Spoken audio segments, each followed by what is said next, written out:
Kabudayan kasenian jasana sanes lumayan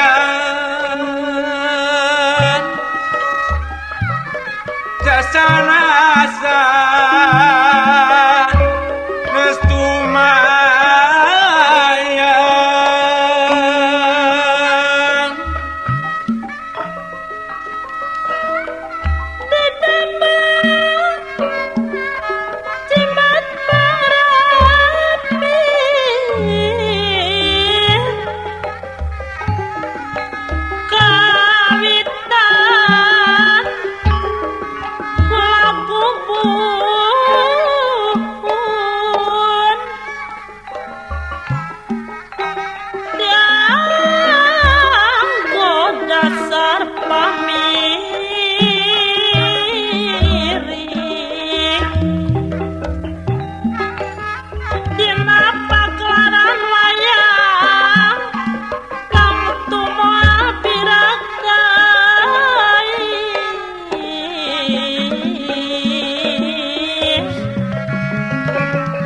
sekar katut piaga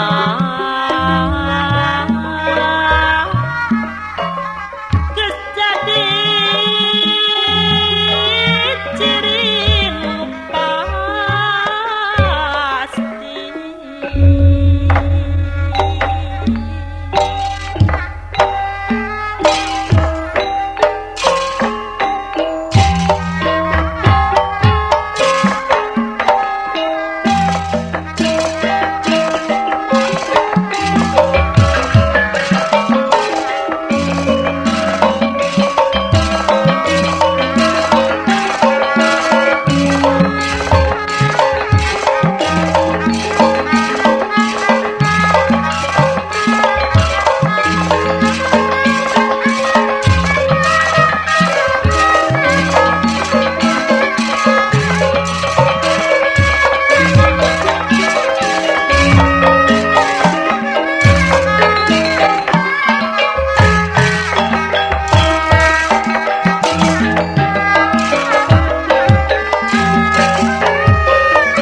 saunira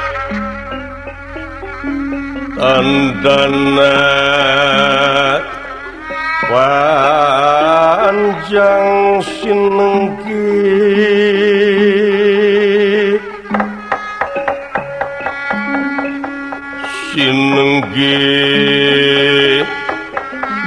sabda uning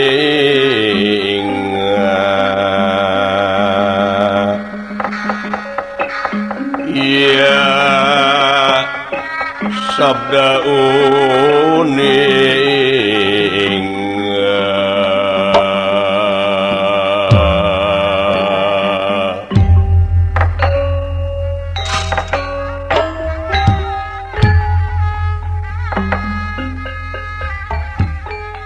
saunira tandana panjang sinengihing sabda uning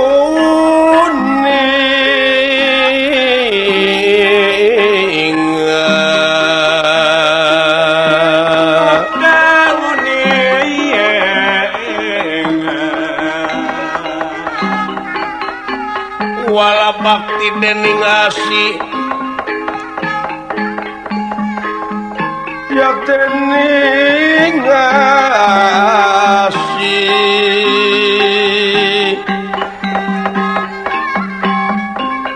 ya kang asihing aja katara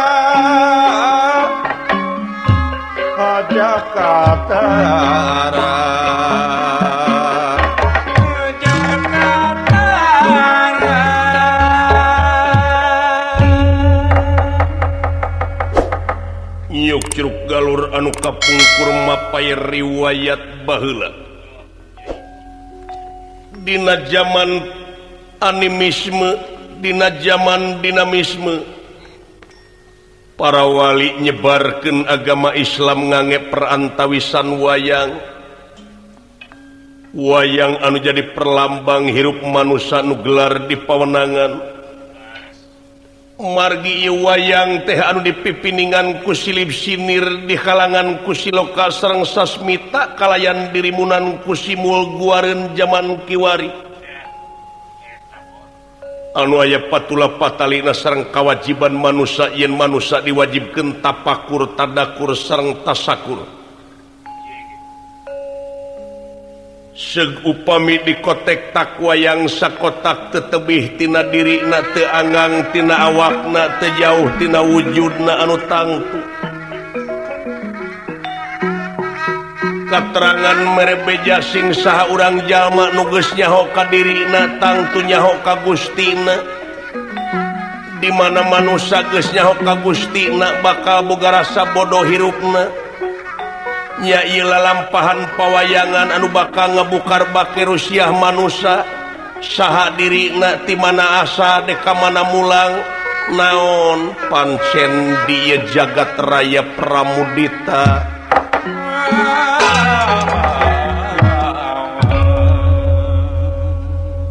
gentur kang tinutur gentra kang cinarita gelis kang kapiwarti enggal anu kacarios di salebeting pertapan anu kasebat pertapan Utarayana Gopa hiji sesepuh anu parantos kasipuh ku pangaweruh resi anu parantos sugih ku pangarti ari kakasihna teh nyaeta Resi Padmanaba anu kalarasan pisan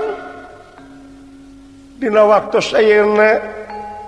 remagantian putra siswa kakasih Raden Narayana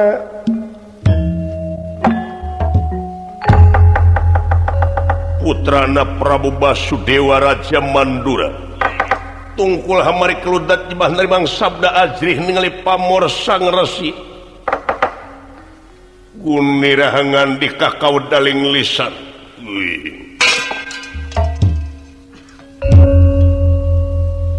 kap kadieu kaharep kasep Narayana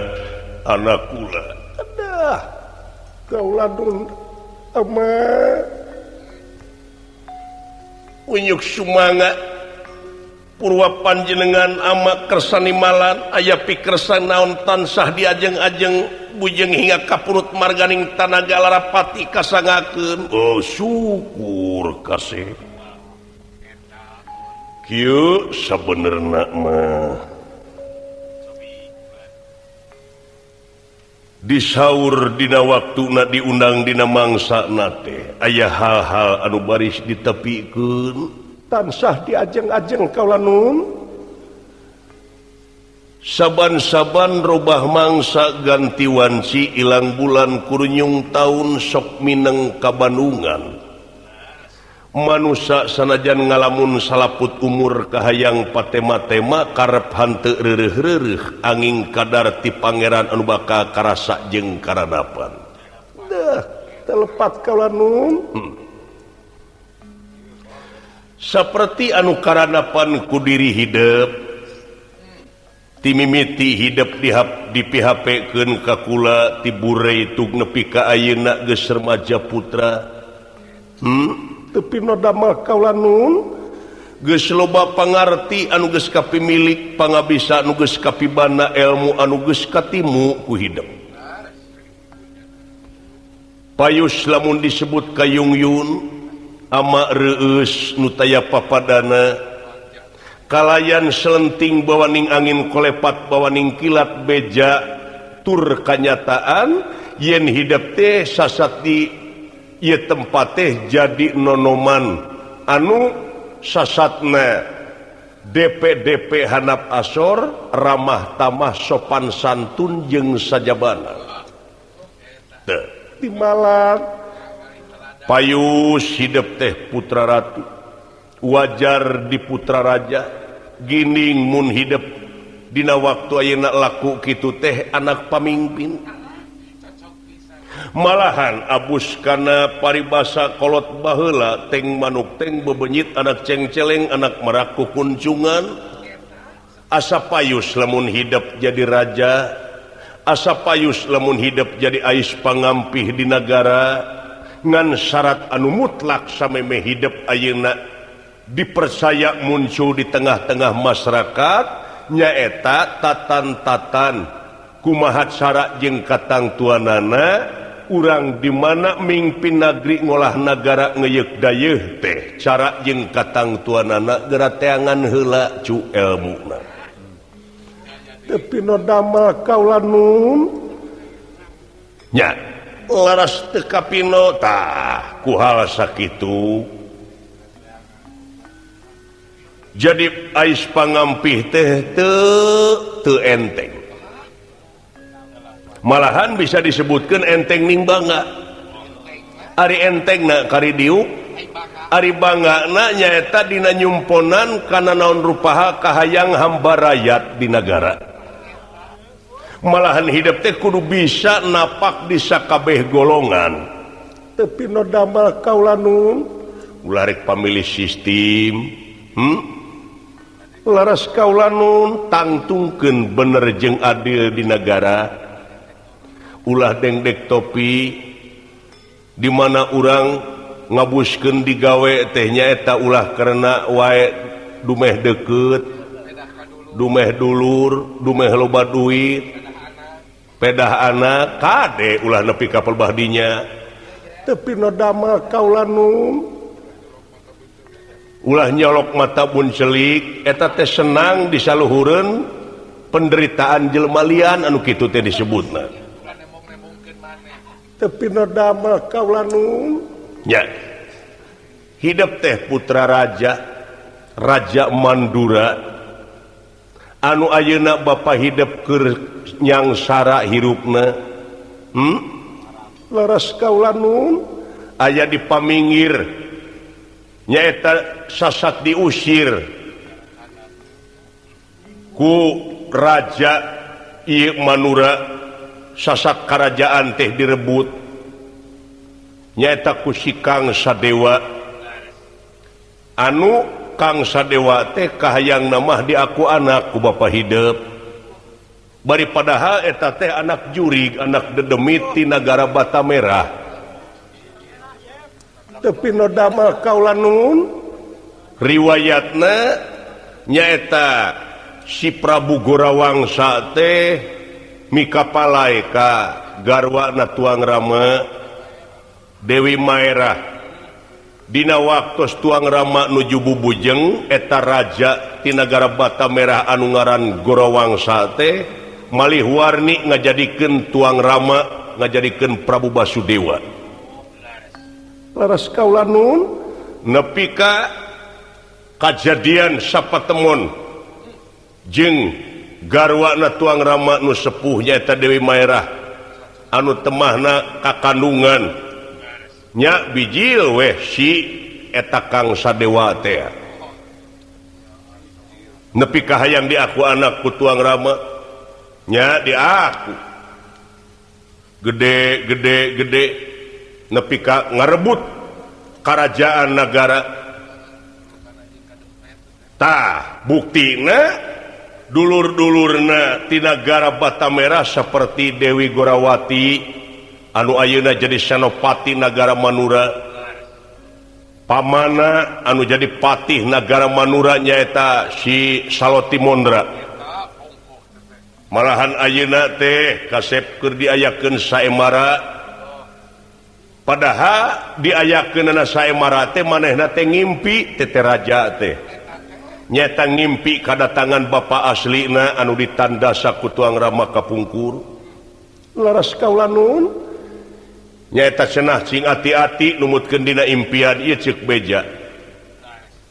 cing ati-ati sabab anu bakal ngarubuhkeun kakawasaan nagara teh lintang ti budak bule jeung budak hideung nyaeta budak Kemar Salasih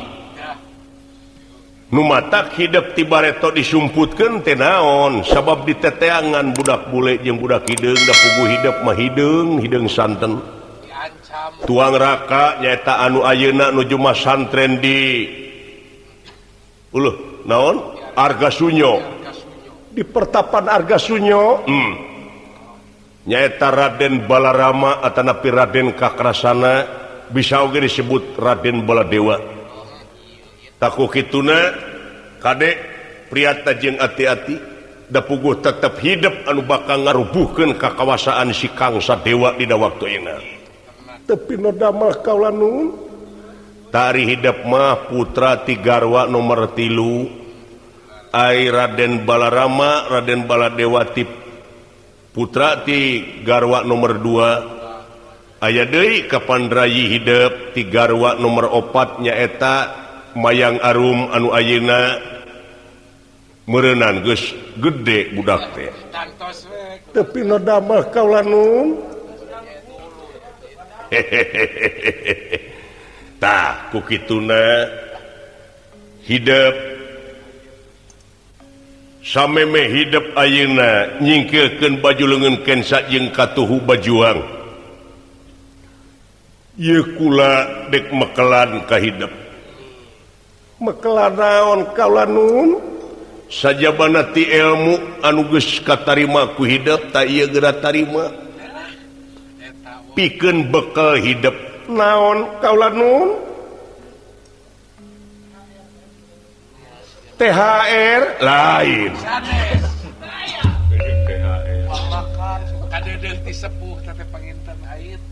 naon THR teh tunjangan hari mulud tunjangan hari lebaran hari raya tapi no damah kaula nun hari ayah deh oh tak itu kasep naon ama ieu nyaeta hiji pusaka anu disebut senjata cakra udaksana senjata cakra udaksana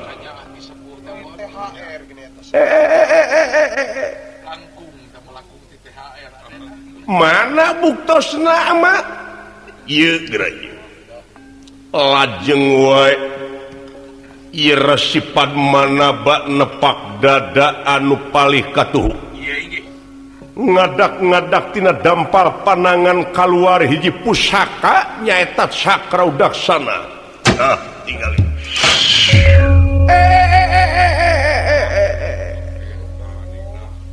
ama eta teh naon aneh kitu ti mana nyanakna aneh tapi nyata ieu meureun anu disebut aneh tapi nyata teh nya tapi no damah kaula nun tamatkeun panempo hidup tobroskeun ta ieu teh tanda-tanda kaagunganana pangeran kene ulah muji ka ama langsungkeun kanu boga laras kaula nun naon gunana eta panah cakra teh ta ieu gunana cakra teh nyaeta pikeun mukakeun kedok-kedok anu keur nyamuni wah eta hasiat nyaeta pikeun mukakeun kedok jurig anu keur nyiliwuri setan sumerwah kelong anu keur newo-newo dipanah ku eta tad lamun dipanah ku ieu teh bakal kabuka kedokna saha-sahana nah seueur dina waktos ayeuna jalma nu make kedok ih loba riap aden nu make kedok agama aya anu make kedok pamimpin anu make kedok itu nu make kedok ieu sinekna mah loba tukang tipu we mah loba anu dagang kedok ena teh kade nu matak cing waspada jeung permana tinggal teh nya meureun ceuk basa kiwari mah loba oknum politik anu sakirana bakal ngadudomakeun antara pamimpin jeung rakyat sok sulunap-sulunub di mana rame-rame seleke di mana riung-riung sulunub milu aub di mana geus beneng ceweng itu jeung ieu manehna mah lumpat bari nyakakak awas sing hati-hati laras kaula nun tayet sakra anu bakal bisa mukakeun kedok awas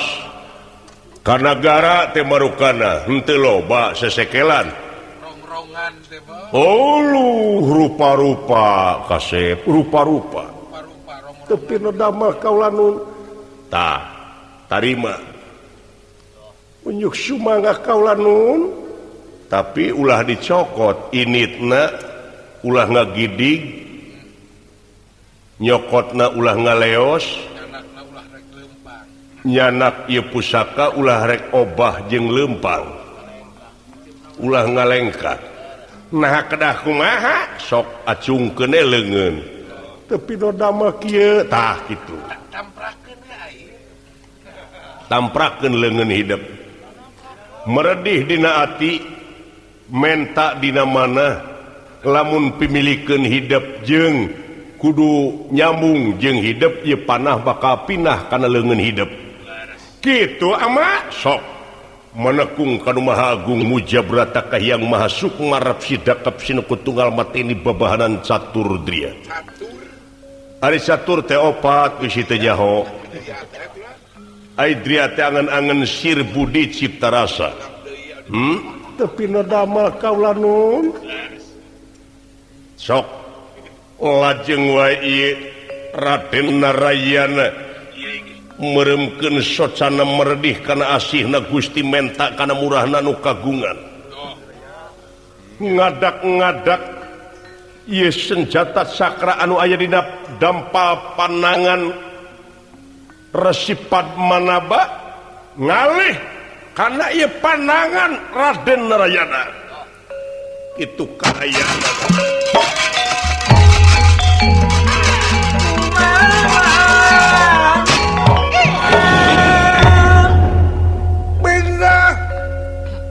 Amarwat Kasuta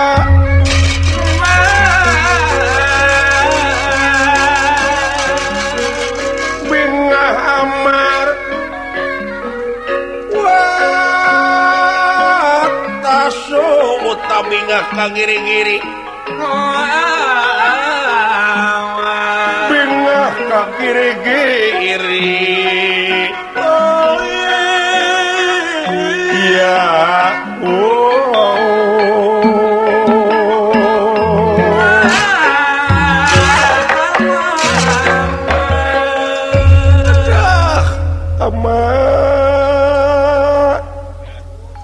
nahabat ayat dina leungeun putra ama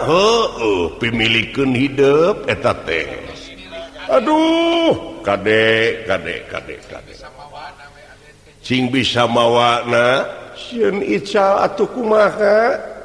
ta eta teh ditunana teh dina sajeroeun kulit saluareun daging sok usapkeun kana dada lajeng we diusapkeun ngadak-ngadak ieu cakra leungit kamana ama tah lamun hayang ngaluarkeunana deui tepak dada nu katuhu tepak dada nu katuhu kade ulah depak dada nu kenca entong boro dihaja eta dada kenca teh sanajan teu dihaja oge omat ulah katepak margi sabab eta cakra moal kaluar tina leungeun bakal ngubek sakujur awak bakal nyeredkeun getih ka luhur hirup hidup bakal moal saimbang bakal mabok hidup mun mabok teh mah aduh bakal leungit kasaimbangan coba tepak dada nu katuhu iya aya deui tah kitu nunana teh aduh aneh emang nya tah kitu kasep bisi teu apa timalan kaula nun